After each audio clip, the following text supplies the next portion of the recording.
తెలుగు శ్రోతలందరికీ నమస్కారం అండి. మన అలనాటి కథలు ఎవర్ గ్రీన్ స్టోరీస్ ఛానల్కి మీ అందరికీ స్వాగతం. ఉమ్మడి కుటుంబం నవల వింటున్నామండి. రచన శ్రీమతి డి కామేశ్వరి గారు. ఇక ఆలస్యం చేయకుండా మనం కథలోకి వెళ్ళిపోదామండి.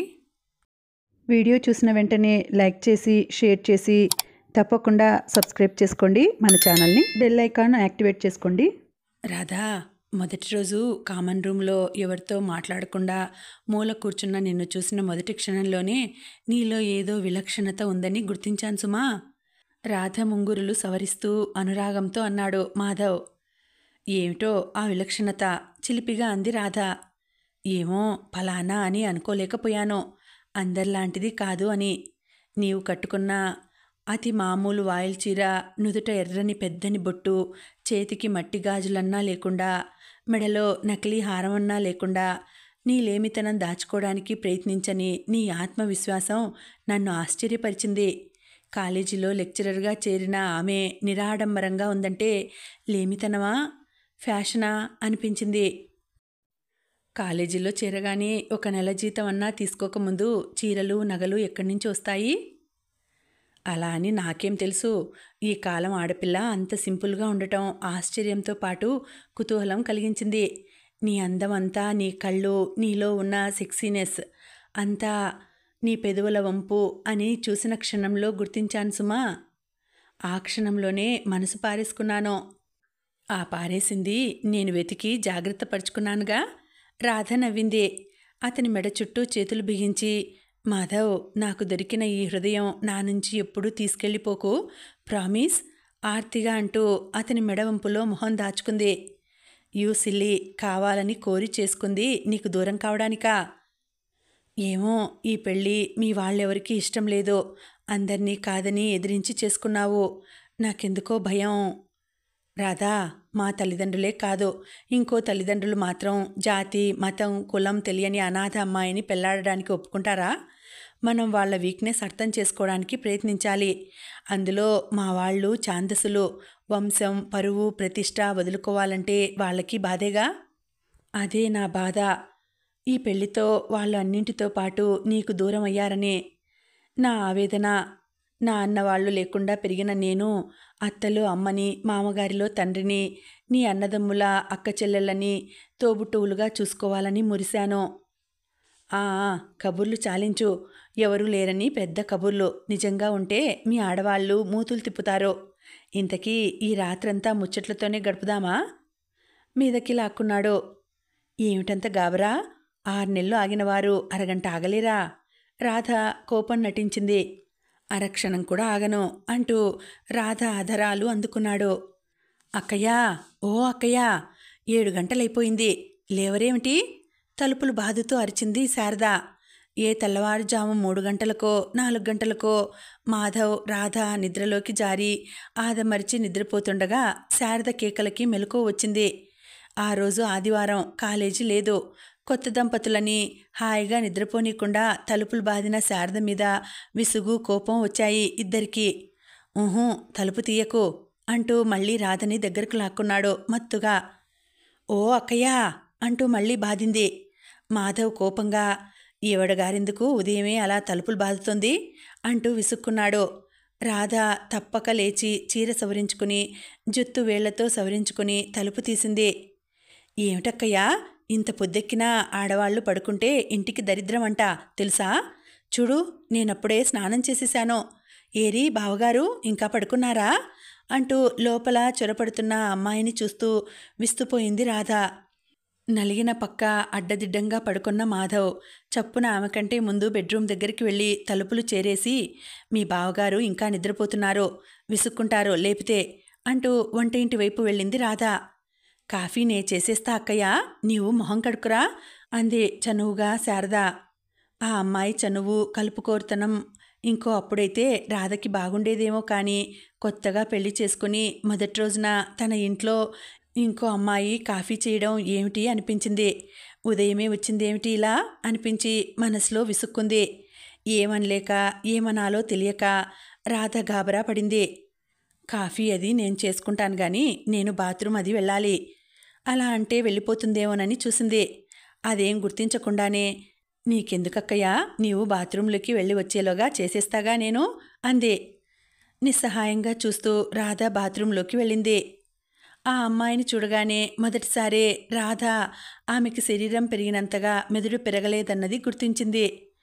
25 ఏళ్లు పైబడిన ముదురు మొహం, వయసుకి మించిన శరీరం, జుత్తులో నెడిసిన వెంట్రుకలు, వేషం మాత్రం 2 పిలక జడలు, పరికిని పల్లెవాటు, 16 ఏళ్ల పిల్ల ముస్తాబు. ముద్దులు గునుస్తూ మాట్లాడ్డం, ప్రతిదానికి అవసరం లేకపోయినా వెకిలి నవ్వు. ఎప్పుడు ఏది మాట్లాడాలో, నలుగురిలో ఎలా ప్రవర్తించాలో తెలియదని ముందు రోజే గ్రహించింది రాధ. ఈ వెకిలి పిల్లకి తెలియకపోతే తల్లి చెప్పకూడదు, ఇలా ఇంకోరి ఇంట్లోకి, అందులో కొత్తగా పెళ్ళైన దంపతుల మధ్యకి వెళ్ళకూడదని అనుకుంది. పార్వతమ్మ గురించి ముందుగానే కొంత చెప్పాడు మాధవ్. ఆవిడ భర్త 4 ఏళ్లు కాపురం చేసి ఈవిడకి చెప్పా పెట్టకుండా తన ఆఫీస్లో పనిచేసే తోటి గుమాస్తా అమ్మాయిని తీసుకుని ఏ ఊరో పోయి దేశాలు పట్టి మరి రాలేదని అంతా అనుకుంటారు. ఎడ్డిమడ్డిగా అమాయకంగా ఉండే భార్యని, 2 ఏళ్ల కూతుర్ని వదిలిపోయిన ఆ మహానుభావుడు పోతూ పోతూ తండ్రి కట్టించిన ఇల్లు, ఓ 5,000 రూపాయలు వదిలిపోయాడట. పార్వతమ్మ కొన్నాళ్ళు నెత్తి నోరు మొత్తుకొని చేసేదేం లేక పిల్లని పెట్టుకొని 2 గదులలో తానుండి మిగతా పెద్ద భాగం అద్దెకిచ్చి ఆ అద్దె డబ్బులతో గుట్టుగా సంసారం లాక్కొస్తోందట. ఈ కూతురు భారీ శరీరం, వెకిలి ప్రవర్తన చూసి ఎవడూ పెళ్లాడడానికి ముందుకు రాకపోవడంతో కూతురు పెళ్లి బెంగతో ఆవిడ సతమతమవుతోంది. ఒక్కతే పిల్ల, భర్త లేకపోవడంతో ఆ పిల్ల ఆడింది ఆట, పాడింది పాటగా పెరిగింది. సెకండ్ ఫారం ఫెయిల్ అయ్యి ఇంకా చదవనని ఇంట్లో కూర్చొని ఇక్కడ అక్కడ తెచ్చిన పుస్తకాలు చదువుకుంటూ, వచ్చిన సినిమా అల్లా చూస్తూ, చిరుతిళ్ళు తింటూ, శరీరం పెంచుకుంటూ హాయిగా తిరుగుతోంది. మాధవ్ రాధని పెళ్లాడటానికి నిర్ణయించుకొని తండ్రితో ఘర్షణ పడ్డాక వేరే ఇల్లు కోసం వెతికి ఈ ఇల్లు అద్దెకు తీసుకున్నాడు. తామిద్దరికీ కాలేజీకి దగ్గర. తామిద్దరూ ఇంట్లో ఉండరు కనుక ఇంటి సాయానికి పాలు అవి పోయించుకోవడానికి ఏ సలహా కన్నా పెద్ద ఆవిడ పార్వతమ్మ అండగా ఉంటుందని వెంటనే అంగీకరించి పెళ్లికి ముందే ముఖ్యంగా కావలసిన సామానంతా కొని ఉంచాడు. అతను శారదని చూసి ఏమిటి అమ్మాయి ఇలా ఉంది అనుకున్నాడు గాని అప్పుడంతగా పట్టించుకోలేదు. పెళ్లి రోజు తల్లి కూతుళ్ల అభిమానం చూసి మంచివాళ్ళు, చాలా సాయంగా ఉన్నారని మురిసింది రాధ. చూశావా అమ్మ రాధా, మా శారద సంబరం, ఇన్నాళ్లకి దానికి తోడు దొరికావని పిచ్చిది ఎలా సంబరపడిపోతోందో చూడు. ఇన్నాళ్ళు ఎవరో ముసలివాళ్ళు లేకపోతే చిన్నపిల్లలున్నవాళ్ళు తప్ప దాని ఈడు వాళ్ళెవరూ లేరు, అందుకే దానికింత సంతోషం అంది పార్వతమ్మ. రాధ శారద తోడుగా ఉంటుందని సంతోషించింది. కానీ ఆ ఒక్క రోజులోనే శారద సంగతి గుర్తించి ఈ అమ్మాయిని, ఈ వాగుడిని రోజూ భరించాలా అనుకుంది. అక్కయ్యా, కాఫీ చేసేశాను, బావగారికిచ్చేయనా? రాధ బాత్రూంలోంచి రాగానే ఎదురు వచ్చింది శారద. రాధ చటుక్కున కప్పులు అందుకొని నేనిస్తాలే, నీవింకా ఇంటికి వెళ్ళమ్మా, నీకు పని ఉండదు, మీ బావగారు మొహమాట పడతారు నీవుంటే, తను చెప్పకపోతే తెలుసుకోలేదని చెప్పింది. పో అక్కయ్యా, ఇంటికెళ్ళేం చేస్తాను, నీకు పని సాయం చేస్తా, కూరలు తరగనా, ఏం టిఫిన్ చేస్తావు? అవును, బావగారు నీవు నేను టిఫిన్ తిన్నాక పేకాడదామా, ఆదివారంగా ఇవాళ? ఆ పిల్లని ఇంకేం చెయ్యాలో తెలియక నిస్పృహగా మాధవ్కి కాఫీ అందించింది. కాఫీ కప్పుతో వెళ్ళి అతన్ని లేపాలని అతడు కళ్ళు విప్పకుండానే తనని ఒడిలోకి లాక్కుంటాడు. ఇద్దరూ ఒకే కప్పులో తాగేవారు. ఆమె ఊహలు, ఆశలు చెదిరిపోయాయి. ఆ రోజే కాదు, తర్వాత చాలాసార్లు, చాలా రోజులు, చాలా నెలలు ఎన్నో ఇబ్బందులు కలిగాయి శారద వల్ల. ఒక్క క్షణం ఇద్దరూ ఏకాంతంగా కూర్చుంటే అక్కయ్యా అంటూ వచ్చేసేది. సెలవు రోజు వస్తే మధ్యాహ్నం హాయిగా పడుకుంటే పేక ముక్కలు తీసుకువచ్చి లేపేసేది. వంటింట్లో ఉంటే నేను పచ్చడి రుబ్బుతా, కూర వేపుతా అంటూ వెనకపడేది. హాయిగా మాధవ్ తను కబుర్లు చెప్పుకుంటూ ఈ పని ఆ పని చేసుకోవాలంటే తోకలా వెంటపడే శారదను చూసి ఏం చెయ్యాలో తెలిసేది కాదు ఇద్దరికీ. శారద రాగానే మాధవ్ మొహం చిట్లించి పడక గదిలోకి వెళ్ళిపోయేవాడు. అబ్బా, ఆ అమ్మాయిని అస్తమానం ఇంట్లోకి రాణిస్తావెందుకు అంటూ రాధ మీద విసుక్కునేవాడు. అబ్బబ్బా, బాలాకుమారిని అనుకుంటుందేమిటి, ఆ పరికిని ఏమిటి, ఆ 2 జడలేమిటి చీదరించుకునేవాడు. అదేమిటి, మీ చెల్లాయి నన్ను కొరుక్కు తినేటట్లు చూస్తుందేమిటి, ఆ చూపులేమిటి బాబూ అనేవాడు ఒక్కోసారి హాస్యంగా. పాపం 25 ఏళ్లున్నా పెళ్లి లేదేమో, ఆ అమ్మాయికి కోరికలుంటాయి గదా, తెలివి తక్కువది కనుక అంతా మొహంలోనే కనిపిస్తోంది. రాధ సానుభూతిగా అనేది. ఎంత పని సహాయమన్నా చేస్తుంది. రోజు మర్చిపోకుండా సాయంత్రం పూలదండలు గుచ్చిస్తుంది. అక్కయ్యా అంటూ అభిమానంగా వెనక తిరిగి శారదని చూస్తే ఒక్కోసారి పాపం పిచ్చిపిల్ల అనుకునేది. మరీ ఒక్క క్షణం వదలకుండా మాధవ్తో దొరికే ఏకాంత గడియలలో ఇద్దరి మధ్య వచ్చే శారద పట్ల కోపం, విసుగు వచ్చేది. సున్నితంగా చూచాయిగా చెప్పినా అర్థం చేసుకునేది కాదు. చూడమ్మా, అలా మేం పడుకుంటే లేపకూడదు. మీ బావగారికి కోపం వస్తుంది. శారదా, బావగారున్నప్పుడు అలా బెడ్రూమ్లోకి వెళ్ళకూడదమ్మా. చూడు, కాలేజీ నుంచి ఇంటికి రాగానే చిరాగ్గా ఉంటుంది. అలాంటప్పుడు ఎవరన్నా వస్తే చిరాగ్గా ఉంటుంది. ఆ టైంలో రాకు. మాకు దొరికేది ఆదివారం ఒక్కటే. మధ్యాహ్నం పూట వచ్చి నీవు మాట్లాడితే ఆయన విసుక్కుంటారు. ఈ కాస్త పనికి నీ సాయం ఎందుకు అంటూ ఎన్నో విధాల చెప్పినా ఆ పిల్ల తలకెక్కేది కాదు. అటు మాధవ్ విసుకోవడం, ఇటు శారద తెలివి తక్కువతనం మధ్య రాధ ఇబ్బంది పడేది. ఆఖరికి ఇద్దరూ సినిమాకి వెడుతున్నా అక్కయ్యా నేను వస్తానక్కయ్యా అంటూ వెంటపడేది. మొదట 1-2 సార్లు పార్వతమ్మ ఏమనుకుంటుందోనని కాదనిలేక మొహమాట పడి ఇష్టం లేకపోయినా తీసుకెళ్లారు. పెద్దావిడ ఆవిడన్నా కూతుర్ని వాళ్ళిద్దరి మధ్య నీవెందుకే అని మందలించినందుకు ఇద్దరికీ కోపం వచ్చింది. పిచ్చిది, సినిమాలంటే ప్రాణం. నేనా సినిమాలు చూడను. ఒక్కతే వెళ్ళాలంటే దానికి తోచదంటుంది.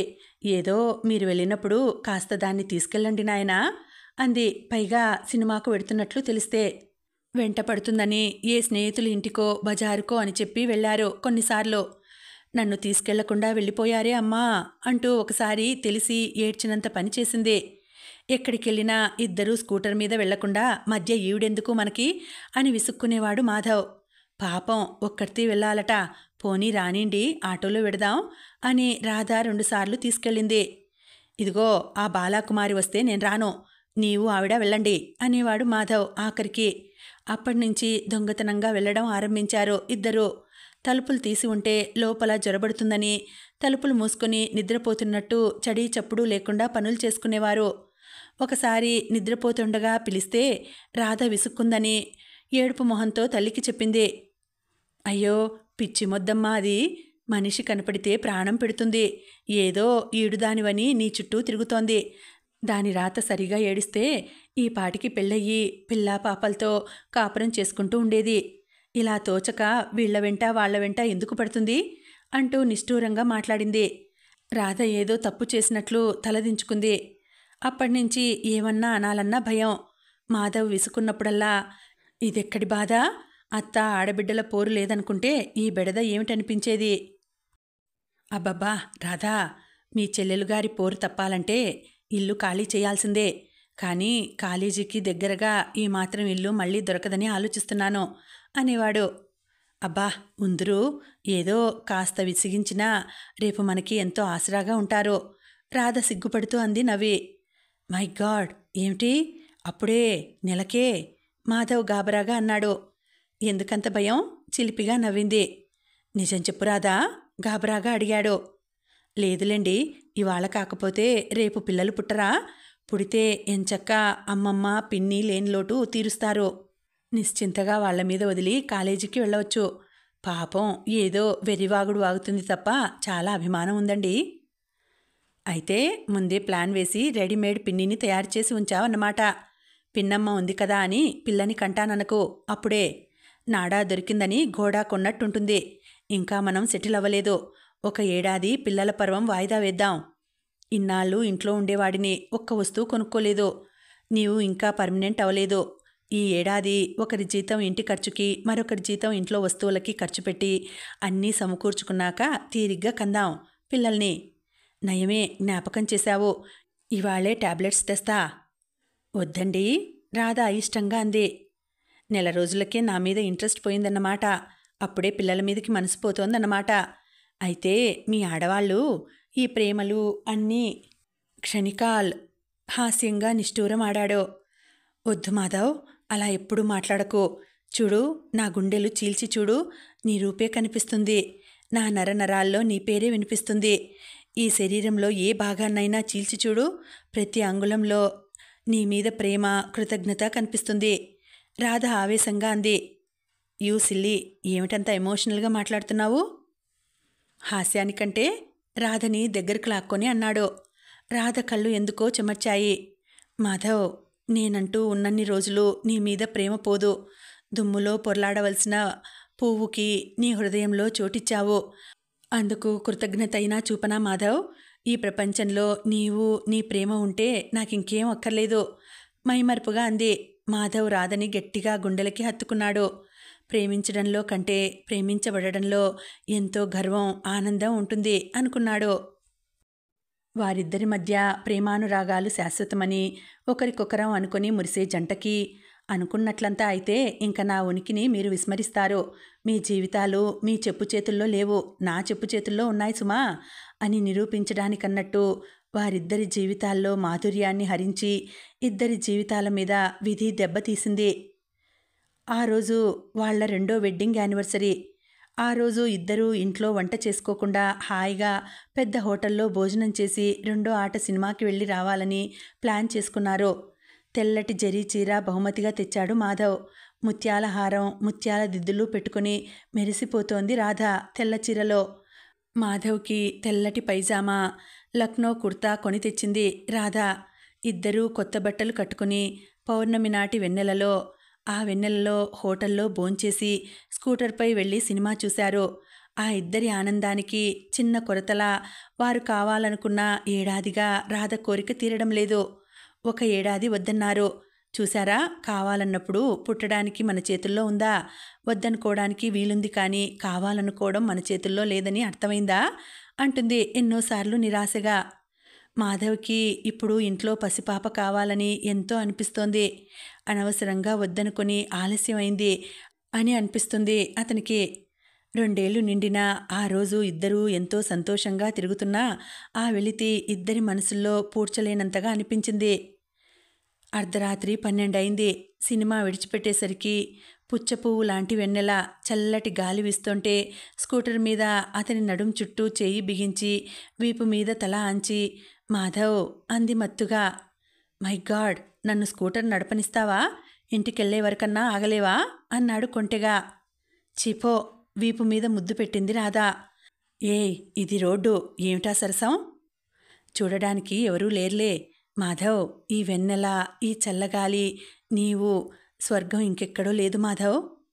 అబ్బో, అమ్మాయి గారికి ఇవాళ కవిత్వం వస్తోందే. Oh oh oh my god. Scooter tyre puncture అయ్యి గాలి పూర్తిగా పోయి అటు ఇటు ఊగింది. బ్రేక్ వేసి కాలు ఆంచి hell with the tyre puncture అయింది. అమ్మాయి గారు దిగండి. దిగి వెన్నెలలో విహారం చేస్తూ కవిత్వాలు అల్లండి, మేం స్టెప్ని వేసే వరకు. అబ్బా, అర్ధరాత్రి ఏం గొడవ? అసలే నిద్ర వస్తుంటే ఇదో గొడవ. ఛా, అదేదో త్వరగా కానివ్వండి అంది రాధ. మాధవ్ స్టెప్ని తీసి టైరు తీసి మార్చే ప్రయత్నంలో పడ్డాడు. నిర్మానుష్యంగా ఉన్న రోడ్డులో అక్కడికి కొద్ది అడుగుల దూరంలో కానా మీద కూర్చున్న 3 మనుషులని వీళ్లు చూడలేదు, కానీ వీళ్ళని వాళ్ళు చూశారు. లేచి స్కూటర్ వైపు నడిచారు. స్కూటర్ స్టెఫిని బిగిస్తున్న మాధవ్ తన ముందు 3 నీడలు పడడం చూసి తలెత్తాడు. చడి చప్పుడు లేకుండా ఒక్కసారిగా నీడ పడేసరికి ఉలిక్కిపడి తలెత్తాడు. రాధ కూడా చప్పుడుకి అప్పుడే అటు చూసింది. ఏమైంది? అందులో ఒకడు అడిగాడు. టైరు పంక్చర్ అయింది, మారుస్తున్నాను మాధవ్ జవాబిచ్చాడు. సహాయం కావాలా? మీర్లెండి, మేం మారుస్తాం. మాధవ్ కూర్చున్నవాడు లేచి నుంచుని, ఎందుకు, పర్వాలేదు, ఇంకా 5 నిమిషాలలో అయిపోతుంది అన్నాడు. మాధవ్ లేచి నుంచోగానే ఒకడు అతివేగంగా మాధవ్ ఏం జరిగిందో ఊహించేలోగా గడ్డం కింద ఒక్క గుద్దు గుద్దాడు. ఏమరపాటుగా ఉన్న మాధవ్ వెళ్ళకిలా పడ్డాడు.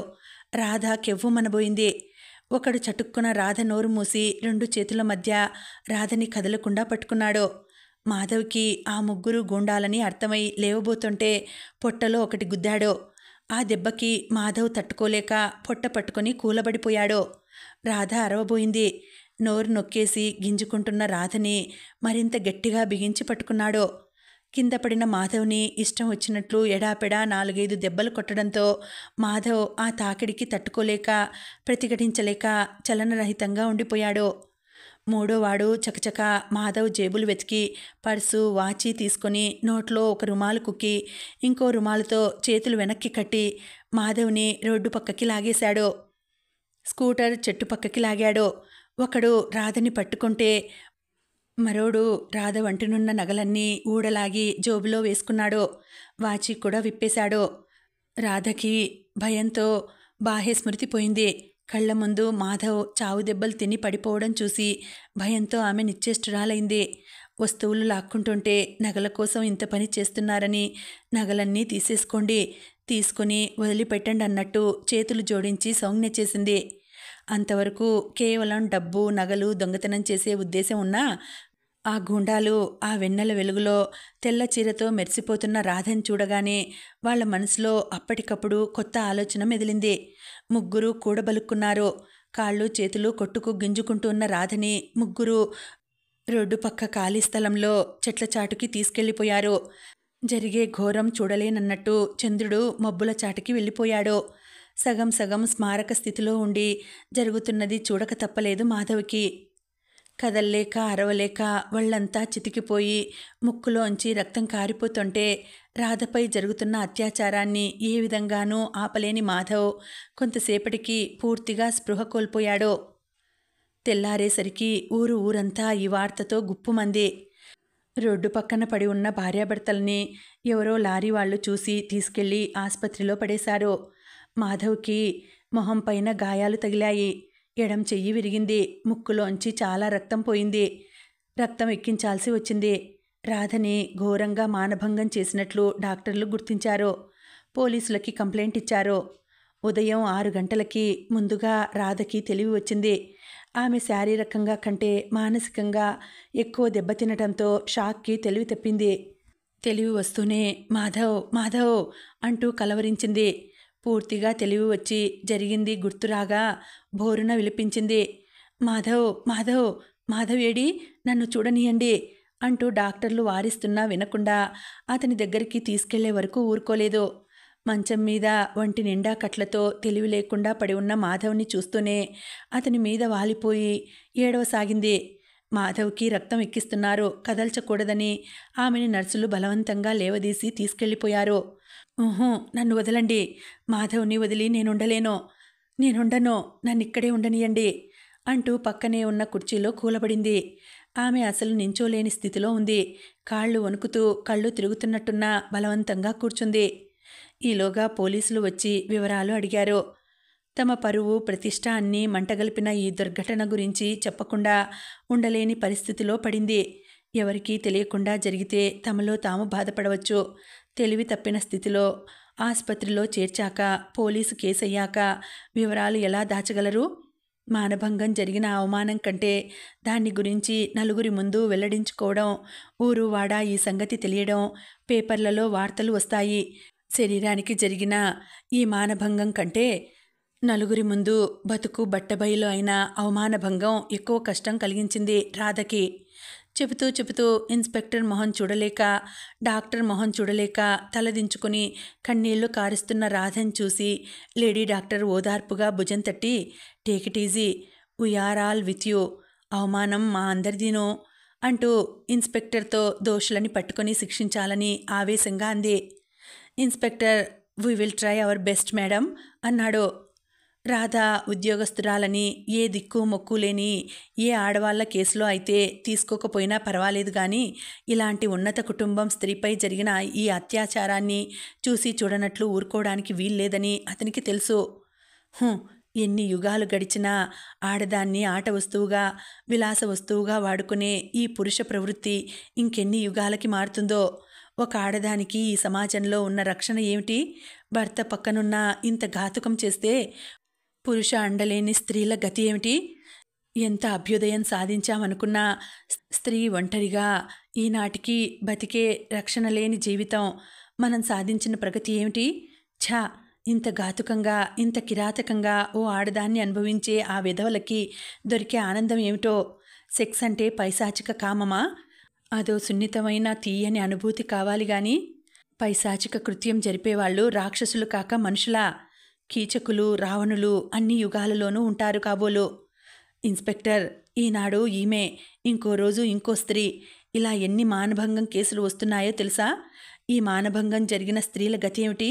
వారి భవిష్యత్తు ఏమిటి? లేడీ డాక్టర్ చాలా ఆవేశంగా అంటూ రాధ మొహం చూసి ఆగిపోయింది. అప్పుడు ఆమె ఉన్న పరిస్థితిలో ఇంకా మాట్లాడి ఆమెని భయపెట్టలేకపోయింది. ఆమె మాటలకి తోటి డాక్టర్లు, నర్సులు అంతా ఏకగ్రీవంగా రాధకి జరిగిన అన్యాయం ఆమె ఒక్కరిదే కాదు, మొత్తం స్త్రీ జాతిదే అంటూ మాట్లాడారు. మానం, గీనం, పవిత్రత అంతా trash. I don't believe those things.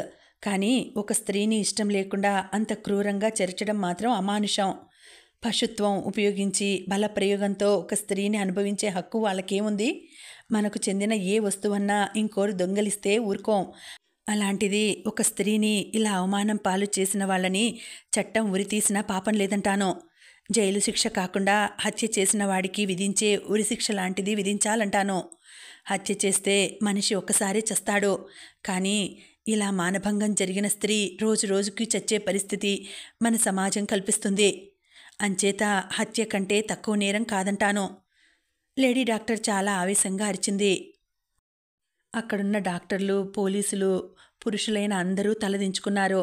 చీర కొంగుతో మొహం దాచుకు ఏడుస్తున్న రాధని చూసి అందరూ చలించారు. మేడం, నా శాయశక్తులా దోషుల్ని పట్టుకునే ప్రయత్నం ఈ క్షణం నుంచే చేస్తాను. ముందు అక్కడికెళ్ళి ఏమన్నా గుర్తులు దొరుకుతాయేమో చూస్తాం. దురదృష్టవశాత్తు ఆమె ఒక్క క్షణం మాత్రం వాళ్ళని చూశారు కనుక గుర్తుపట్టడం కష్టం. అయినా మా ప్రయత్నం మేం చేస్తాం అంటూ అభయం ఇచ్చి వెళ్ళాడు ఇన్స్పెక్టర్. చూడమ్మా, నీవింక ఏడుపు మానాలి. అసలే వీక్గా ఉన్నావు. మానసికంగా ధైర్యం తెచ్చుకుంటేనే గాని శారీరకంగా కోలుకోలేవు. మీ వారి ఆరోగ్యం బాగాలేదు. ఆయనను చూసుకోవాలంటే ముందు నీవు కోలుకోవాలమ్మా. చూడమ్మా, ఆ దుండగులు మీపై జరిపిన అత్యాచారంలో మీ వారికి చెయ్యి విరిగింది, గాయాలు తగిలాయి. అలాగే నీకు కొన్ని గాయాలయ్యాయి. అవటానికి నీవు అలాగే అనుకోవాలి తప్ప ఏదో అన్యాయం జరిగింది, అపవిత్రం అయిపోయాను, ఇలాంటి తలుపు నీకు రాకూడదు. ఆ భావం వచ్చినంతకాలం నీవు శాంతిగా ఉండలేవు. ఈ మానం, పవిత్రత అంతా స్త్రీని కట్టడిలో ఉంచడానికి పురుషులు పురాణాలలో కథలు సృష్టించారు. అంతే. ఒక్క ఆడదానికే మానం, నీతి, పవిత్రత కావాలి. కానీ పురుషులు 10 మందితో తిరిగినా అంటని అపవిత్రత మనకు మాత్రం ఎందుకంటాలి? అంచేత రాధా, ఈ నీతులు, నియమాలు, పవిత్రతలు వాళ్ళకి అనుగుణంగా సృష్టించిన నియమాలు. నీ ప్రమేయం లేకుండా జరిగిన దానిలో నీవేదో అపవిత్రురాలివైపోయావన్న భావం రాకూడదు. ప్రామిస్ అంది రాధ భుజం ఆప్యాయంగా తట్టి. ఆవిడ వంక తెల్లబోయి చూసింది రాధ ఒక్క క్షణం. ఆ తరువాత ఆమె కళ్ళల్లో వెలుగు వచ్చింది. ఎంత చక్కగా చెప్పింది, ఎంత చల్లగా ఓదార్చింది. ఆరాధనాపూర్వకంగా ఆమె వంక చూసి చప్పున ఆవిడ చెయ్యి అందుకుని మొహం దాచుకుంది రాధ.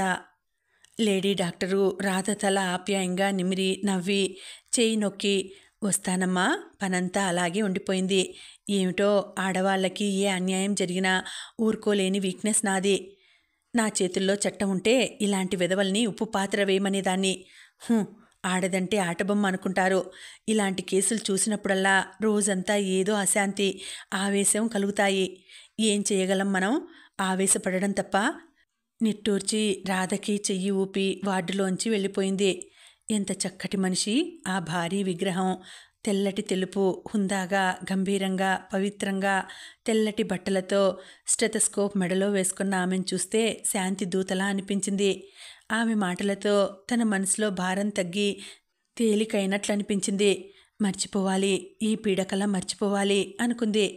కానీ ఆమె మర్చిపోవడానికి ప్రయత్నించిన చుట్టూ ఉన్న మనుషులు, సమాజం మర్చిపోకుండా అనుక్షణం చూపులతో, మాటలతో చీల్చి చెండాడి మనశ్శాంతి హరించి అనుక్షణం అందరి ముందు దోషిలా నిలబెడతారని కొద్ది రోజులలోనే గ్రహించింది రాధ. లోకమంతా ఏమనుకొని ఆమె లెక్క చేసేది కాదు. కానీ మాధవ్, తన మాధవ్ అంతలా మారిపోతాడని, ఆమె ప్రమేయం లేకుండా జరిగిన దుర్ఘటనకి ఆమెని దోషిని చేసి నిలబెట్టి శిక్షిస్తాడని ఆమె కలలో కూడా అనుకోలేదు. అంత ప్రేమించిన మాధవ్ అంతలా తనను ద్వేషించగలడని రాధ ఎన్నడూ అనుకోలేదు. జరిగిన దుర్ఘటనకి బాధపడతాడు, ఓదారుస్తాడు, కలతపడిన మనసుని చల్లని మాటలతో శాంతపరుస్తాడు, దగ్గరకు తీసుకుని లాలించి అదో పీడకలని మర్చిపో అంటాడని ఆశించింది. కానీ ఆ పీడకలని తను మరవకుండా, రాధని మర్చిపోకుండా చేసి హింసిస్తాడని ఎదురు చూడని రాధ అతనిలో మార్పుకి తల్లడిల్లిపోయింది. తెలివి వచ్చాక తన మంచం దగ్గర ప్రాణం లేని బొమ్మలా కూర్చున్న రాధని, తన కోసం వెలిపిస్తున్న రాధని ఆపాదమస్తకం పరీక్షగా చూస్తున్నట్టు కళ్ళతో రాధ శరీరం అంతా తడిమాడు. ఆ చూపులు గుర్తించిన రాధ సిగ్గుతో అభిమానంతో చితికిపోతూ మాధవ్ మాధవ్ అంటూ అతని గుండెల మీద వాలి ఏడవసాగింది. అతని చెయ్యి ఓదార్పుగా ఆమె తల నిమరలేదు. అతని మొహం గుర్తించలేనట్టు మాడిపోయింది. చుట్టూ ఉన్నవారి చూపులు తూట్లలా గుచ్చుకుంటున్నట్టు అవమానపడుతూ రాధని ఓదార్చే ప్రయత్నం చేయలేదు. మాట పలుకు లేకుండా నిర్జీవంగా పడి ఉన్నట్టు అతన్ని చూసి అతనింకా స్పృహలో లేడని, గాయాల బాధ నుంచి మాట్లాడే స్థితిలో లేడని రాధ భావించి తనంతానే ఓదార్చుకుంటూ ఏడుపు మానింది. మర్నాడు పూర్తి తెలివి వచ్చాక రాధ ఏదో చెప్పబోతుంటే, ప్లీజ్ రాధా, ఆ విషయం నాకు గుర్తు చేయకు, అది చెప్పకు అసహనంగా అంటూ కళ్ళు మూసుకున్నాడు. తనలాగే అతను బాధపడుతూ మర్చిపోవడానికి ప్రయత్నిస్తున్నాడని, ఇంకా ఆ విషయం అతని దగ్గర ఎత్తకూడదని అనుకుంది రాధ. పోలీస్ ఇన్స్పెక్టర్ వచ్చి వివరాలు అడుగుతుంటే మాధవ్ చిరాగ్గా, లీవ్ ఇట్ ఇన్స్పెక్టర్, జరిగింది చాలక ఇంకా కేసులు అంటూ కోర్టులు కూడా ఎక్కిస్తారా మమ్మల్ని అన్నాడు తీక్షణంగా. ఇన్స్పెక్టర్ ఆశ్చర్యంగా చూశాడు. అంత ఘాతుకం జరిగితే వాళ్ళని పట్టుకొని శిక్షించాలని గట్టిగా చెప్పకుండా కేసు వద్దంటున్న అతన్ని వింతగా చూశాడు.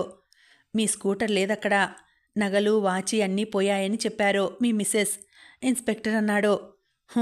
అసలువే అన్నీ పోయాయి, ఇంకా వాటికేం వచ్చింది, వదిలేయండి ఇన్స్పెక్టర్, వాళ్ళెలాగో దొరకరు. ఈ కేసులు గొడవ భరించే శక్తి నాకు లేదు. ఈ జరిగిన అవమానం చాలు. ఇంకా కేసులు పెట్టి మా బతుకులు కోర్టులో కూడా పెట్టుకోవడం నాకిష్టం లేదు.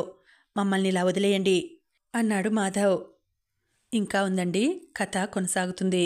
మళ్ళీ వచ్చే వీడియోలో తర్వాతి భాగం వినేద్దామండి. అంతవరకు సెలవు. నమస్తే.